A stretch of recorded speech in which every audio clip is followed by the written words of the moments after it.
इस क्लास को अगर आप पूरा देख लेते हैं तो मैं गारंटी के साथ आपके साथ दावा करना चाहता हूं कि आपके 2 नंबर तो कहीं नहीं जाने वाले हैं। इसके अंदर क्या क्या पूछा जाएगा सारी जानकारी मैं आपको दूंगा, लेकिन अंत तक देखना क्योंकि 2 नंबर का सवाल है। 2010 से लेकर 2025 तक सिंधु घाटी सप्ताह में 80 बार प्रश्न पूछे गए हैं अलग अलग बिहार के पेपरों में, जिसमें Bihar police, Bihar SI, Bihar SSC, इन सब एग्जाम जो हुए हैं उसमें पूछे गए हैं। और वो 80 प्रश्न में जो आपके शामिल है सिंधु घाटी सप्ताह का खोज, उसका विस्तार, नगर, धार्मिक मान्यता, अर्थव्यवस्था, कला और शिल्प, लिपि, पतन के कारण, महत्वपूर्ण तथ्य और पूरा पीवाईक्यू का निचोड़ में लेकर आया हूं। अगर आप 2026 के अंदर बिहार पुलिस में नौकरी लेना चाहते हैं तो वीडियो को अंत तक देखिए। यूट्यूब पर देख रहे हैं तो हमें सब्सक्राइब करिए, फेसबुक पर देख रहे हैं तो हमें फॉलो करिए, और इंस्टाग्राम पर भी देख रहे हैं तो हमें फॉलो करना मत भूलिए। चलिए आज की इस क्लास को हम शुरू करते हैं और एक एक करके क्वेश्चन डिस्कशन करेंगे, तो अंत तक जरूर देखिएगा। और इसका पीडीएफ जो मैं अभी बनाया हूं, हमारा टेलीग्राम ग्रुप है जिसका नाम है टॉपर पार्थ, ठीक है, मेरा टेलीग्राम ग्रुप है टॉपर पार्थ, उस पर ज्वाइन कर लीजिए, वहां मिल जाएगा। और जो बच्चा क्लास मेरा खरीदा हुआ है टॉपर पार्थ एप्लीकेशन के ऊपर, उनको मिल जाएगा आपके व्हाट्सएप अति ग्रुप में, जो WhatsApp group pro WhatsApp group है जहां हम आपको होमवर्क ये सब चीजें देते हैं, वहां मिल जाएगा, ठीक है ना।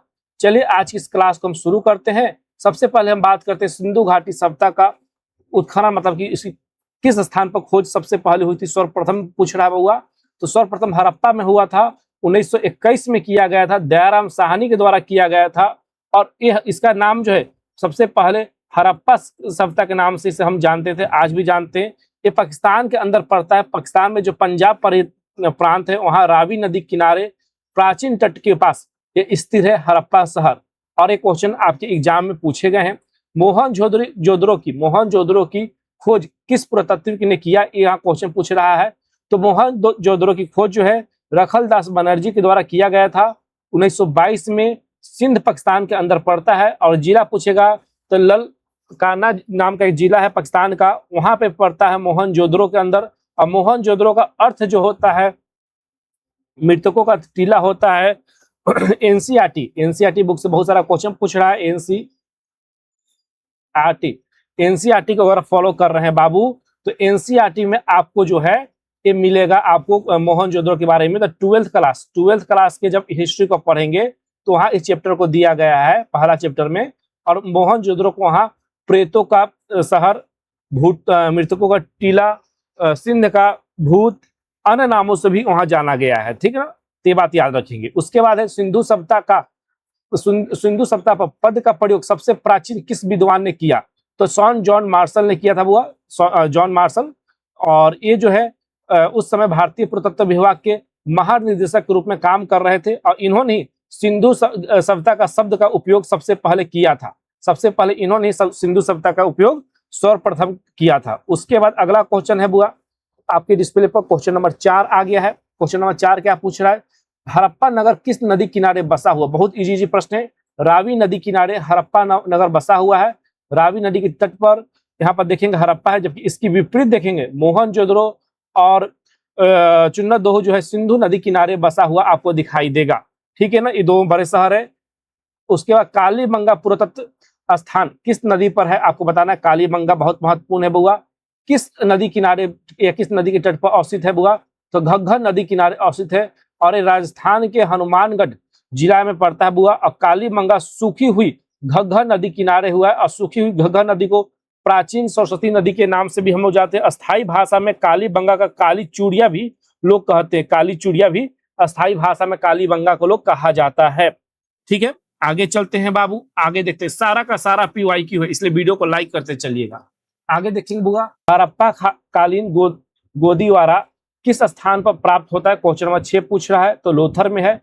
लोथर में हड़प्पा कालीन पक्की ईंटों से बना कृषि गोदीवारा, मतलब कि डॉक यार्ड से बोल सकते हैं अंग्रेजी में हम लोग, ये मिला है। ये प्राचीनतम है जो अब तक ज्ञात माना जाता है विश्व भर में। तो क्वेश्चन भी यहाँ पे घुमा कर पूछ सकता है, दुनिया का सबसे प्राचीनतम डॉक यार्ड कहाँ पर है, तो लोथर में है।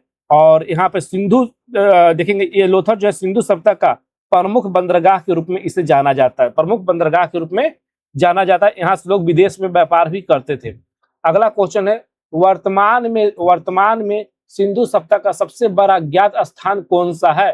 तो राखी गढ़ी जो है वर्तमान में सिंधु सभ्यता का सबसे बड़ा ज्ञात स्थान है। हरियाणा के हिसार जिले में राखी गढ़ी क्षेत्र जो है क्षेत्रफल की दृष्टि से सबसे बड़ा ज्ञात हड़प्पा स्थल है, जो कि मोहनजोदड़ो से भी विस्तृत है। मोहनजोदड़ो पहले था और मोहनजोदड़ो से भी बड़ा हो चुका है हमारा राखी गढ़ी, जो हरियाणा के अंदर पड़ता है। ठीक है बुआ, यहाँ देखिए हम क्वेश्चन नहीं करवा रहे हैं, क्वेश्चन से जुड़ा हुआ तथ्य भी दे रहे हैं ताकि क्वेश्चन पलट के भी पूछे तो हम उत्तर दे सके। अगला है, जोते हुए खेत का प्रमाण हड़प्पा के किस स्थान से मिला है? तो कालीबंगा से जोते हुए खेत का मिला है। हल रेखा वाला जोता हुआ खेत मिला है। और सबसे पुराना जो है विश्व में, आप देखिए फिर से लिखा हुआ है, विश्व में सबसे पुराना ज्ञात माना जाता है। विश्व में सबसे पुराना जोती हुई खेत का यहाँ पर चीजें मिलती हुई दिखाई देती है। उसके अलावा अग्निकुंड की भी यहाँ पर प्राप्ति होती है, यज्ञ अग्निकुंड की प्राप्ति होती है। पुरातन काल में ईश्वर और मनुष्य के बीच जो समन्वय स्थापित करता था, रास्ता जो बनता था अग्निकुंड, अगर मुझे ईश्वर कुछ देना है तो आग में डालेंगे, ईश्वर के पास वो पहुंच जाएगा। और कालीबंगा में इस आकार में इधर से जोती हुई खेत थी और ऐसे ऐसे भी जोती हुई, उस इस आकार में खेत जो है वहां पर मिली है जोती हुई कालीबंगा में। ठीक है ना बाबू, इस आकार का मिला था। द ग्रेट बाथ मतलब कि विश्व का विशाल स्नान घर, द ग्रेट बाथ विशाल स्नान घर किस का प्रमुख विशेषता है बुआ? तो मोहनजोदड़ो का है। और मोहनजोदड़ो में दुर्ग क्षेत्र में स्थित एक विशाल स्नान घर, जिसे जल निरोधक ईंटों से बनाया गया था, जिसे जल बाहर नहीं निकल सके ऐसे ईंटों से बनाया गया था। आज के जमाना के हिसाब से हम बोले तो एक बड़ा सा स्विमिंग पूल बनाया गया था। उसके अलावा विशाल अन्न घर क्या होता है? अन्न घर क्या होता है? जहाँ अनाज को रखा जाता है। कांस की मूर्ति भी मोहनजोदड़ो से मिली है। कांस की मूर्ति भी मोहनजोदड़ो से मिली है। तो स्नान घर तो मिलबे किया, उसके किससे बना हुआ था? तो ऐसा ईंटा लगाया गया था जिससे जल बाहर नहीं निकल सके। उसके अलावा विशाल अन्न घर अनाज को जमा करने का मिला था। और कांस की मूर्ति भी मोहनजोदड़ो से प्राप्त हुई थी। निम्नलिखित में से एकमात्र हड़प्पाई नगर था जो कि दुर्ग मतलब गढ़ी नहीं था। अब ये कौन सा है बउआ? तो चुनो दो ही जो है यहाँ पर ऑप्शन नंबर 2 जो होगा सही होगा। ये हड़प्पा का ऐसा नगर था जो किलेबंद वाला नहीं था, किलाबंद इसके अंदर नहीं माना हुआ था, ये पूरी तरह से फूला हुआ था। इसकी खोज किसने की थी बुआ? तो इसकी खोज ऑप्शन नंबर ए जो है NG मंजूमदार के द्वारा किया गया था। 1931 में इसकी खोज जो है की थी। और पाकिस्तान के सिंध में, ये भी सिंध के समीप सिंधु घाटी सभ्यता में हड़प्पा जो है मोहनजोदड़ो जो है उसके नजदीक जो है ये पाया जाता है। अगली क्वेश्चन की तरफ हम लोग चलेंगे बाबू। अगला क्वेश्चन आपके एग्जाम के लिए अति महत्वपूर्ण है। सिंधु सभ्यता का कौन सा स्थान अपनी उन्नत जल प्रबंधन के लिए प्रमाण विशाल जलाशय के लिए विख्यात है? तो धौलावीरा एक जो वो था कच्छ के अंदर है। कच्छ हम जानते हैं सूखा क्षेत्र है और यहाँ वर्षा जल पर लोग जो है निमित है। और यहाँ जल का प्रबंधन इतना अच्छा तरीके से किया गया था, बांध इतना तरीके से बनाया गया था, प्रबंधन इतना अच्छा किया गया था कि नगरों के 3 भागों में विभाजित करता था। और जल की यहाँ दिक्कत जो है संपूर्ण तरीके से खत्म हो गई थी धौलावीरा के अंदर। कहाँ हो गई थी? तो धौलावीरा के अंदर खत्म हो गई थी। NCERT मैं बताता हूँ, सजेस्ट करता हूँ आप सभी लोगों को, NCERT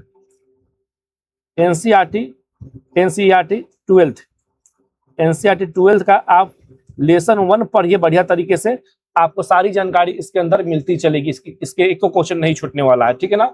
उसके बाद कौन सा स्थान हड़प्पा सभ्यता का नहीं है? निम्न से कौन सा स्थान हड़प्पा सभ्यता का नहीं है बल्कि नवपाषाण काल का है? तो लोथर बुआ गुजरात के अंदर, धौलावीरा गुजरात के अंदर, बनवली भी है। तो ये जो है बुआ मेहरगढ़ पाकिस्तान के बलूच में पड़ता है। और मेहरगढ़ जो है नवपाषाण काल का है, नवपाषाणिक काल का है। और यहाँ कृषि और पशुपालन का प्राचीनतम प्रमाण जो है यहीं से मिलता है, मेहरगढ़ से।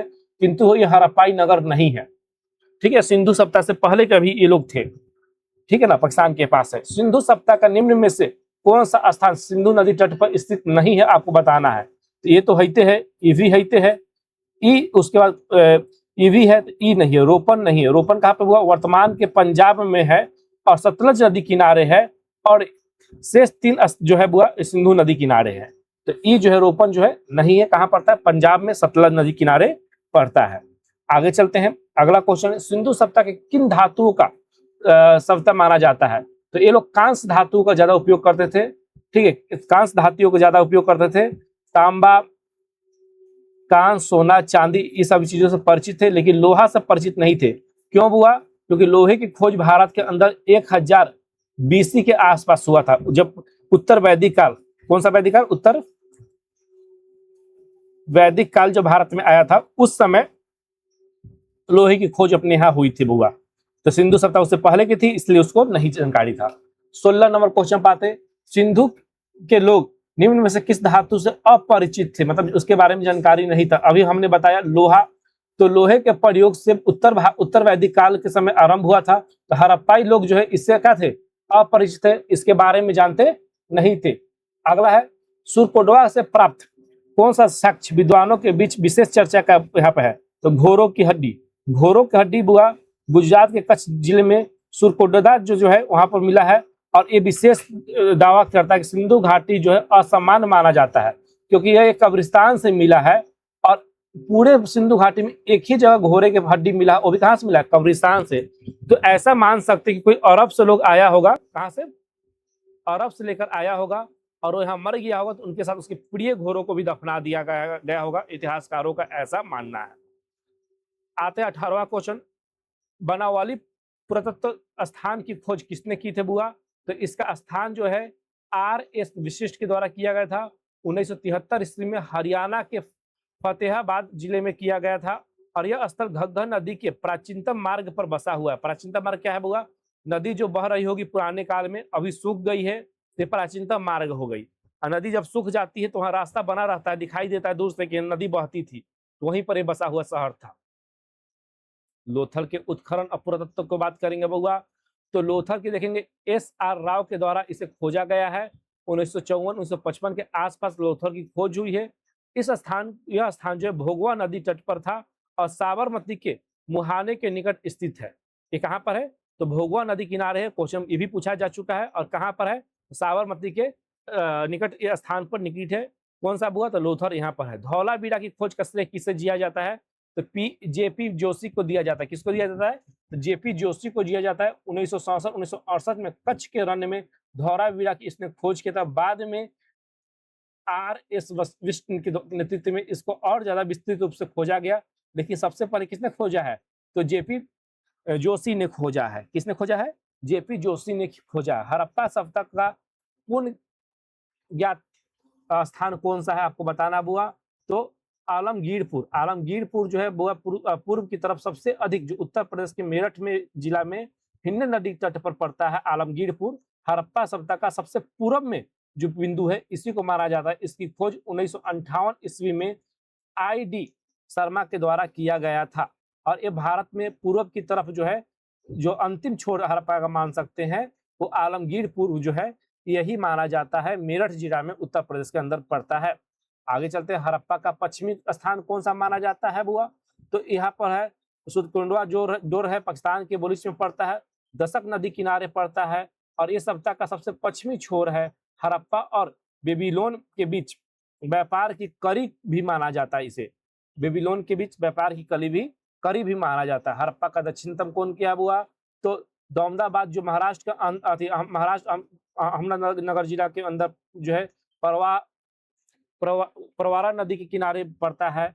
और ये दक्षिणतम स्थित जगह है। और ये कांस्य की मूर्तियों के लिए यहाँ पर प्रसिद्ध है। कांस्य की मूर्तियां यहाँ से प्राप्त हुई थी। अगला क्वेश्चन है बुआ, सिंधु सभ्यता का सबसे उत्तरी स्थान कौन सा है, तो यहाँ माडा। सिंधु सभ्यता का सबसे उत्तरी स्थान है माडा, जो जम्मू कश्मीर के चिनाब नदी के तट पर स्थित है। और ये माडा सभ्यता उत्तर बिंदु को भी माना जाता है, उत्तरतम बिंदु को भी माना जाता है। रोपर का स्थान उत्खनन किसने किया था बुआ, तो ID शर्मा के द्वारा किया गया था। और ID शर्मा ने रोपन का खोज किया था। और मानव के साथ कुत्तों को दफनाने की जो साक्ष्य जो है यहीं पर मिलती है। ठीक है, जो मानव के साथ कुत्तों को दफनाने का साक्ष्य जो है कहाँ मिलता है, तो यहीं पर मिलता है। थोड़ा सा गड़बड़ा गया, कुछ टिपा गया, इसके लिए क्षमा चाहते हैं। आगे चलते हैं। आगे बुआ है, कालीबंगा की पुरातत्व की खोज किसने किया है, तो अमलानंद घोष के द्वारा किया गया है।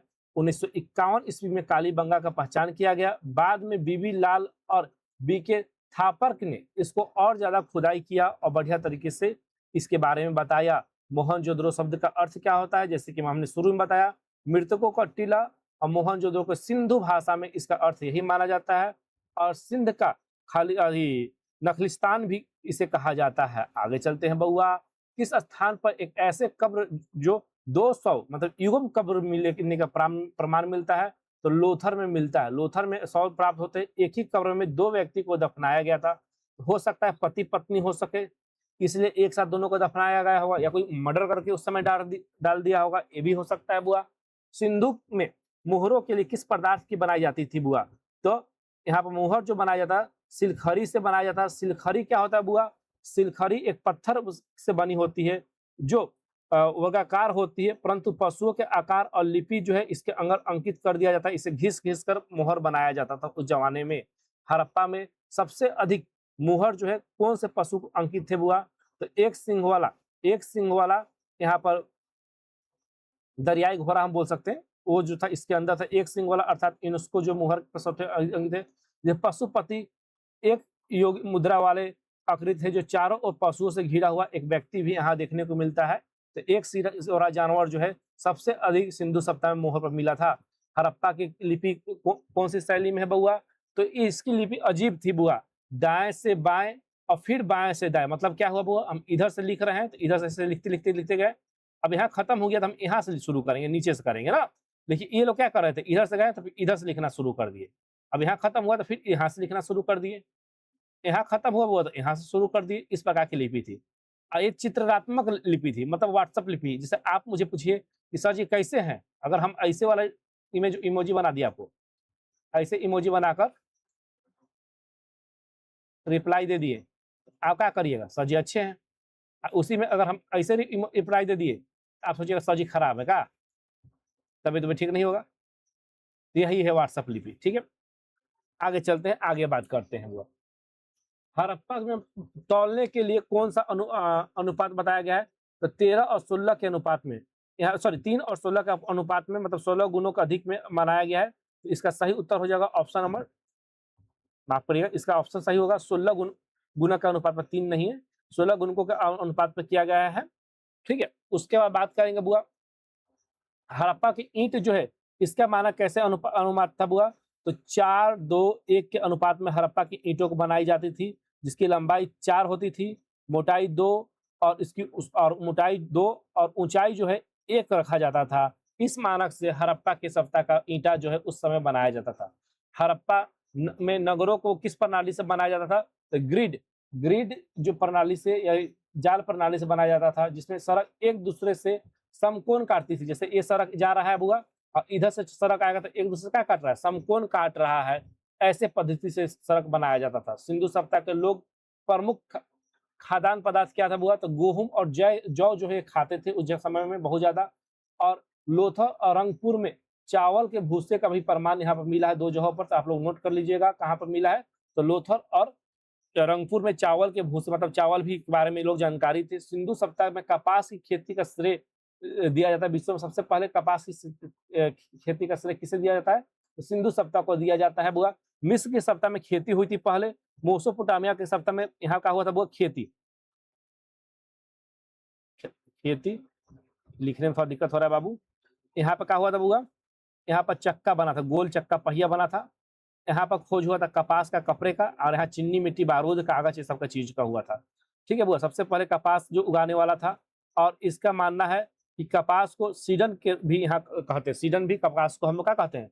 यूनेस्को में कपास कहते हैं, यूनानियों में।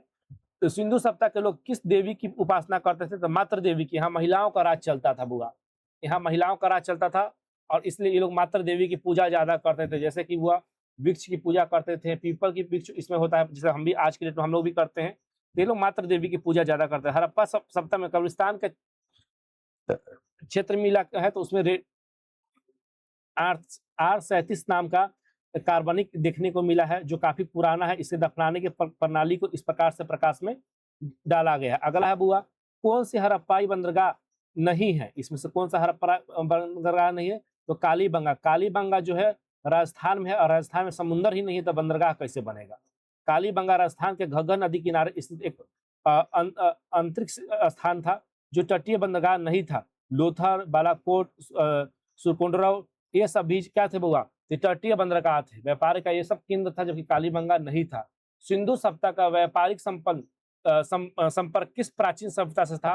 तो मोसोपोटामिया की सभ्यता जो ईरान इराक में आज की डेट में है, बगल में ही पड़ता था, इसलिए यहाँ मिलता है। और इसको महुआ उल्लेख से इसके बारे में जानकारी मिलता है कि इस क्षेत्र में से जुड़ा हुआ था, जिसमें अनेक मानक बहुमूल्य पत्थर तथा हाथी के दांत का निर्यात ये लोग करते थे और एक दूसरे से सामान खरीद बिक्री ये लोग करते थे।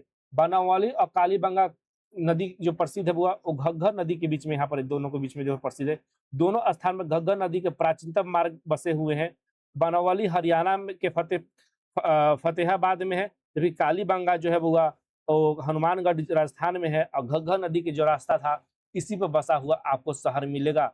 मोहनजोदड़ो का विशाल अनघर परियोजना का दर्शाता है बुआ अनाज का केंद्रीकरण का संगठन, मतलब क्या है, जिस प्रकार से सरकार आज अनाज का केंद्रीकरण करती है, वैसे ही लोग अनाज का भंडारण और वितरण का संकेत देता है, और इशारा करता है कि ये लोग का प्रशासनिक संगठन प्रशासनिक था और आपस में मिलकर ये लोग रहते थे, जैसे आज के जमाने में हम रहते हैं। सिंधु सभ्यता का विस्तार क्षेत्र किस भौगोलिक क्षेत्र को आकृत करता है? तो त्रिभुजाकार। सिंधु घाट कैसा था बुआ? तो त्रिभुजाकार को क्या करता है? विस्तारित करता। सिंधु घाट जो त्रिभुजाकार क्षेत्र में था, पश्चिम में बलूचिस्तान, उत्तर में उत्तर प्रदेश, और उत्तर में ही उसके बाद देखेंगे बुआ तो जम्मू से लेकर महाराष्ट्र तक, एक जम्मू से लेकर महाराष्ट्र तक फैला हुआ था। त्रिकोणीय था। कार्बन तिथि के अनुसार सिंधु सभ्यता का काल जो है अवधि क्या माना गया है? तो 2500 से लेकर 1700 ईसा पूर्व माना गया है। और अलग अलग मान्यताओं में परीक्षाओं के देखेंगे बुआ तो 2500 1750 अवधि आपको देना है। कुछ नवीनतम अध्ययनों में देखेंगे तो 2600 से लेकर 1900 ईसा पूर्व भी लिखा गया है। हालांकि कब तक था इसके बारे में कोई संबंध नहीं है। आगे देखेंगे हड़प्पा के पतन का संबंध आर्यों का आगमन को किसने बताया था? तो मार्टिन विलियम्स ने बताया था कि हड़प्पा के आने के बाद आर्य जो है आर्य के आने बाद हड़प्पा सभ्यता खत्म हो गई। आगे बात करेंगे हड़प्पाई नगरों में सबसे उल्लेखनीय विशेषता या क्या मानी जाती है? तो इसका उन्नत जल निकालने के लिए अब यहाँ ढकी हुई नलियों को जो है बहुत अच्छे तरीके से बनाया गया था। प्रत्येक घर में नली एवं सड़क जो है जुड़ी हुई थी और काफी उन्नत थी, क्योंकि आधुनिक समय में भी हमारे शहर इस प्रकार से जुड़े हुए नहीं है। मानकों के बाद कारखानों को किन दो स्थानों को प्रमुखता से मिलता है बउआ? तो चुनदोही और लोथल जो है प्रमुखता से मिलता है। धौलावीरा की कौन सी संरचनात्मक विशेषता जो है हड़प्पाई नगरों को आकलन करती है बुआ? तो नगर हो गया 3 भागों से विभाजित करती है, आप जैसे कि देख सकते हैं। अगला क्वेश्चन आपका है आलमगीरपुर किस नदी तट पर स्थित है? आलमगीरपुर हिंड नदी तट पर यहाँ पे स्थित है, जो आपको पड़ता है मेरठ में। निम्नलिखित में से युग में से कौन सा जो है सही है आपको बताना है? तो राजस्थान जो है कालीबंगा के साथ बिल्कुल सही है। उसके बाद आप देखेंगे बउआ नीचे की ओर तो बिहार पुलिस का पूरे सिलेबस का एनालाइज हम करके वीडियो डाल दिए हैं चैनल के ऊपर, अपने यूट्यूब पर, आप जरूर देखिए। एसएससी जीडी का कोर्स हमारे एप्लीकेशन टॉपर पार्ट पर लॉन्च हो चुका है। 0 से सिलेक्शन बैच, और सिलेक्शन चाहते हैं तो 499 रुपये देकर पूरा क्लास आप ले सकते हैं, जिसमें आपको नोट्स, ऑडियो बुक, क्लास, सब कुछ आपको एक ही जगह हम लोग दे देंगे। और अधिक जानकारी के लिए आप इस नंबर पर संपर्क करिए 84 34 28 95 27। उसके अलावा आप आरपीएफ की क्लास लेना चाहते हैं तो टॉपर पाथ एप्लीकेशन पर आरपीएफ का भी लॉन्च हो गया है 4999 में, ठीक है। उसके साथ साथ नीचे आएंगे आप तो बिहार पुलिस का थोड़ा सा पीडीएफ गलत लग गया है, तो 299 में बिहार पुलिस का भी ऑफर चल रहा है, आप ज्वाइन करिए और ज्वाइन करके हमारे क्लास में लीजिए, क्योंकि बहुत अच्छा क्लास हम तैयार किए हैं हर बैच के लिए। आप लीजिए, ज्वाइन करिए, अगर सिलेक्शन चाहते हैं और लीजिए। और ये सभी बैचों की खासियत यह है कि यह बैच लाइफ टाइम वैलिडिटी के लिए आपके लिए उपलब्ध करवाया गया है। चलिए मिलते हैं कल, आपको आरपीएफ का एनालिसिस समझाएंगे। आज के लिए बस इतना ही।